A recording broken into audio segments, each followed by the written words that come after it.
श्रोते हो, नमस्कार. मराठी कथा या आपल्या चॅनलवर तुमचं मनापासून स्वागत करतो. श्रोते हो, कथा सत्य घटनेवर आधारित स्वरचित कथा आहे.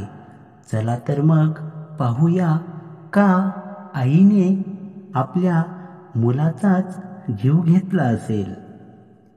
मुंबई नगरी. मुंबई नगरीमधील वाशी येथील ही कथा. वाशी पूर्व येथे प्रेमलता माळी व नवरा प्रथमेश माळी व त्यांचा 10 वर्षाचा मुलगा सागर राहत होता. सागरचे वडील प्रथमेश हे सरकारी नोकरीत होते. घरची परिस्थिती खूपच चांगल्या प्रकारे होती. त्यांच्या घरात पैशांची कसलीच कमतरता नव्हती. पण म्हणतात ना, ज्याला दात नाहीत त्याला खायला खूप काही आहे आणि ज्याला दात आहेत त्याला खायलाच काही नाही. सागर हा खूपच हुशार मेहनती मुलगा होता. त्याने नुकतेच 87% मार्क्स मिळवले होते. सागर हा आई प्रेमलता व वडील प्रथमेश यांच्यावर खूपच प्रेम करायचा. पण श्रोते हो, आई वडील आपल्या मुलांसाठी, त्यांच्या रक्षणासाठी काहीही करू शकतात. पण काही वेळा हेच पालक मुलांसाठी घातक ठरू शकतात. एके दिवशी प्रेमलता यांना अचानक राग येतो. त्या रागाच्या भरात प्रेमलता यांनी आपल्या मुलाला सागरला खेचत घेऊन जाऊन बेडरूममध्ये नेलं व आतून कडी लावून घेतली. त्या दिवशी सागरचे वडील काही कामानिमित्त बाहेरगावी गेले होते. प्रेमलता यांनी आपल्या मुलाचा सागरचा एका वायरने गळा आवळून फास लावला. यामुळे सागरचा जागीच मृत्यू झाला. त्यानंतर सागरची आई प्रेमलता यांनी त्याला ठार मारून जेवणही केलं. थोड्याच वेळात सागरचे वडील प्रथमेश घरी आले. मुलाचा मृतदेह पाहून त्यांनी टाहो फोडला.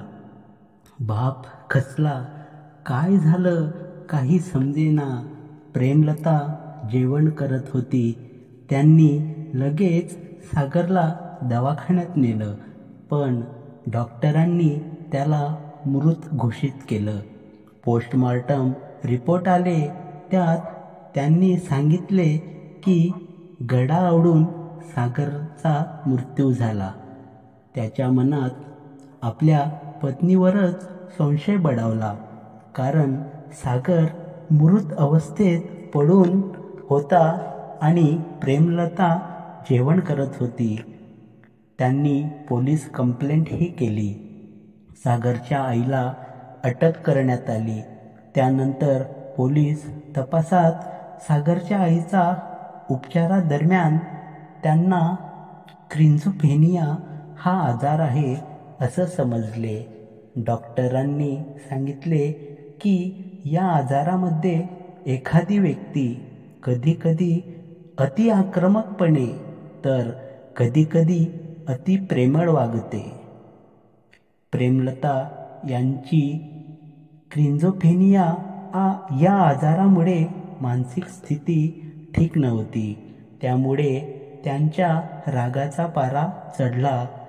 त्याच रागाच्या भरात प्रेमलता यांनी आपल्याच मुलाचा जीव घेतला. श्रोते हो, ही कथा नुकतीच मुंबई नगरीत घडलेली आहे. त्यात स्थळे, नावे हे काल्पनिक असून ती बदलून घेण्यात आली आहेत. श्रोते हो, या कथेतून आपण सर्वांनी काय बोध घ्यायला पाहिजे? आपल्या सभोवताली अशी एखादी व्यक्ती आहे का की ती आपल्यावर कधीकधी खूप प्रेम करते आणि कधीकधी आपल्याला मारझोडही करते? या कथेतून आपण समोरील व्यक्तीचा मानसिक स्थितीचा अंदाजही लावू शकतो आणि डॉक्टरांचा सल्लाही घेऊ शकतो.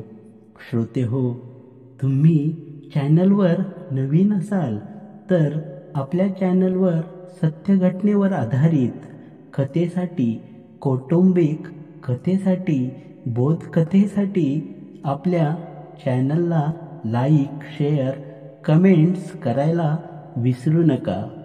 धन्यवाद. एका गरीब मुलाची कथा या कथेला तुमचा अतिशय भरभरून प्रतिसाद मिळाल्याबद्दल तुम्हा सर्वांचे खूपच मनापासून आभार व्यक्त करतो. अशीच साथ सतत असू द्या. धन्यवाद.